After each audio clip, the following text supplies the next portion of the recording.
Hello students, इस video में हम अलजेब्रिक फ्रैक्शन को प्लस माइनस करना सीखेंगे।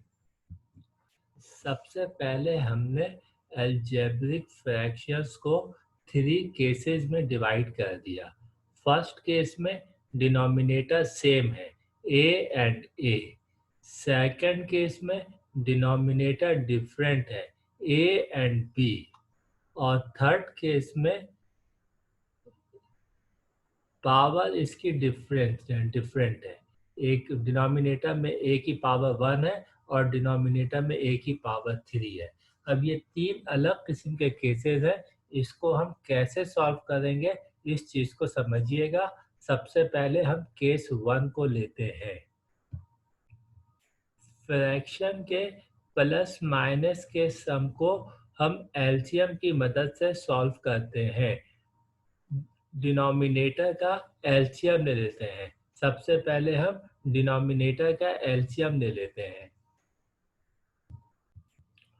फर्स्ट केस में डिनोमिनेटर a और a है हमारे पास। जब डिनोमिनेटर सेम होगा तो हम इसको एक दफ़ा लिख देंगे। इस a को हम एक दफ़ा लिख देंगे। इस पोजीशन पर a हमारे पास एलसीएम आ गया। एलसीएम ए लेने के बाद हम रफ वर्क में काम करेंगे। एलसीएम ए को हम न्यूमरेटर में लिखेंगे और इस ए को हम डिनोमिनेटर में लिखेंगे। उसके बाद इसको सिंप्लीफाई कर देंगे। ये ए और ए को हम सिंप्लीफाई कर देंगे। इस ए और इस ए को सिंप्लीफाई कर दिया, हमारे पास 1। इस a और a को सिंप्लीफाई करने के बाद हमारे पास 1 आ गया। इस 1 को हम न्यूमरेटर से मल्टीप्लाई करेंगे। न्यूमरेटर में x है हमारे पास। x को जब हम 1 से मल्टीप्लाई करेंगे वी विल गेट x। इस प्लस की साइन को एज इट इज नोट किया। नेक्स्ट टर्म के लिए हम यही काम करेंगे। इस एलसीएम वाले a को हम न्यूमरेटर में लिखेंगे और इस पोजीशन पर जो a है उसको डिनोमिनेटर में लिख करके सिंप्लीफाई करेंगे। इसको भी सिंप्लीफाई करेंगे तो 1 आएगा। अब इस 1 को हम इस y से मल्टीप्लाई करेंगे। अब इस y को हम 1 से मल्टीप्लाई करेंगे तो हमें y मिल जाएगा। Now that is your answer. सबसे पहले ये बात याद रखें कि फ्रैक्शन के प्लस माइनस को हम एलसीएम की मदद से सॉल्व करते हैं। अब इस a डिनोमिनेटर में a और b है, इसका हम एलसीएम लेंगे। जब ये डिफरेंट होगा, a और b एक दूसरे से वेरी कर रहे हैं, तो इसको मिला करके लिख देंगे। a और b को मिला करके लिख देंगे। ये हमारे पास एलसीएम आ गया।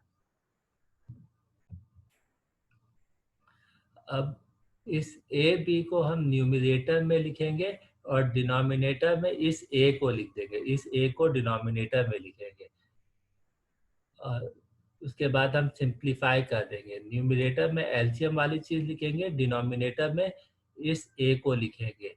इसके बाद हम सिंप्लीफाई करेंगे। बी बच गया हमारे पास। इस बी से हम इस एक्स को न्यूमरेटर को मल्टीप्लाई करेंगे।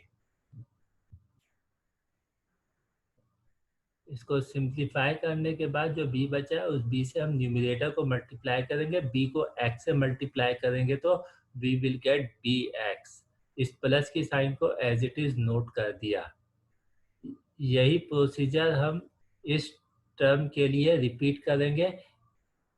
एलसीएम वाले ए बी को हमने ऊपर लिखा न्यूमरेटर में और डिनोमिनेटर में इस b को लिख दिया। इस b को हम डिनोमिनेटर में लिख देंगे।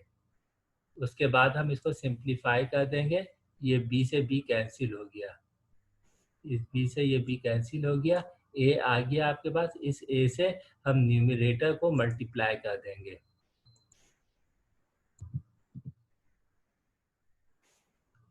तो ये ए वाई मल्टीप्लाई हो गया, ये ए वाई हो जाएगा, वो हमने यहाँ पे नोट कर दिया A Y. Now that is your answer.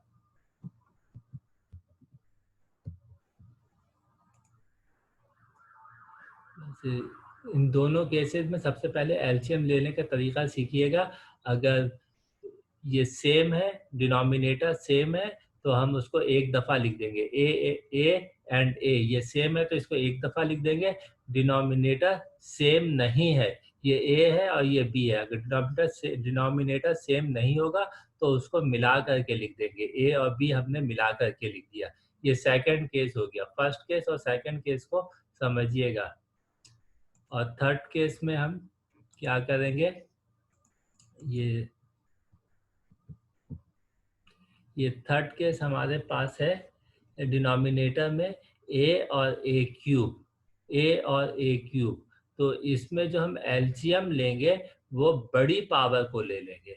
बड़ी पावर ए की पावर 3 है, तो ए की पावर 3 एलसीएम आ जाएगा हमारे पास। जो बड़ी पावर होगी वो एलसीएम होगी। ए की पावर 3 ये बड़ी पावर थी। इस डिनोमिनेटर में हम देखेंगे जो बड़ी पावर है वो एलसीएम ले लेंगे। ये ए की पावर 3 एलसीएम आ गई। यहाँ पे ए की पावर 1 है, यहाँ पर ए की पावर 3 है। ए की पावर 3 को हम एलसीएम ले लेंगे। एलसीएम लेने के बाद हम एलसीएम को न्यूमरेटर में लिखते हैं और इस पोजीशन में जो चीज़ होगी उसको हम डिनोमिनेटर में लिखेंगे। यहाँ पर ए है, इस ए को हमने डिनोमिनेटर में लिख दिया। अब इसको सिंप्लीफाई कर देंगे। इस ए को इस ए क्यूब के साथ सिंप्लीफाई करेंगे। डिवीजन में पावर माइनस होती है। यहाँ पे ए की पावर 1 है, यहाँ पे ए की पावर 3 है। 3 माइनस 1 2, ए की पावर 2। ए की पावर 2 को हम न्यूमरेटर में लिखेंगे क्योंकि न्यूमरेटर में ए की पावर ज़्यादा है। अब यहाँ पे ए स्क्वायर सिंप्लीफाई होकर ए स्क्वायर आ गया। इस ए स्क्वायर को हम न्यूमरेटर में इस एक्स से मल्टीप्लाई करेंगे तो हमारे पास क्या आ जाएगा, ए स्क्वायर एक्स। वो हमने यहाँ पे नोट कर दिया, ए स्क्वायर एक्स। ये प्लस की साइन हमने एज इट इज नोट की। एलसीएम वाला ए क्यूब हमने न्यूमरेटर में लिखा है और इस पोजीशन पे जो ए क्यूब है उसको हमने डिनोमिनेटर में लिखा है। तो ए क्यूब से कैंसिल हो जाएगा और हमारे पास 1 आ जाएगा। इस 1 को हम y से मल्टीप्लाई करेंगे, we will get y। Now that is your answer. ये 3 केसेस जो हमने बनाए हैं डिनोमिनेटर की बेसिस पे बनाए हैं। फर्स्ट केस में डिनोमिनेटर सेम होता है, सेकंड केस में डिनोमिनेटर सेम नहीं होता और थर्ड केस में डिनोमिनेटर की पावर चेंज होती है। तो जो बड़ी पावर होती है वो हम एलसीएम लेते हैं। तो ये 3 केसेस हमने डिनोमिनेटर की बेसिस पे बनाए हैं और प्लस माइनस के सवालात में हम डिनोमिनेटर का एलसीएम लेते हैं। तो ये एलसीएम हमने कैसे लिया है तीनों केसेस में वो समझिएगा कि डिनोमिनेटर सेम होगा वो हम एक दफ़ा लिख देंगे ए को। डिनोमिनेटर सेम नहीं होगा तो मिला के लिख देंगे ए और बी को एलसीएम के तौर पर। और थर्ड केस में जिसकी पावर ज़्यादा होगी वो एलसीएम के तौर पर ले लेंगे। ये बहुत ही इंपॉर्टेंट कॉन्सेप्ट है स्टूडेंट्स। अभी हम इसकी कुछ सवालात की प्रैक्टिस करेंगे तो ये 3 केसेस बहुत ज़्यादा इस्तेमाल होंगे।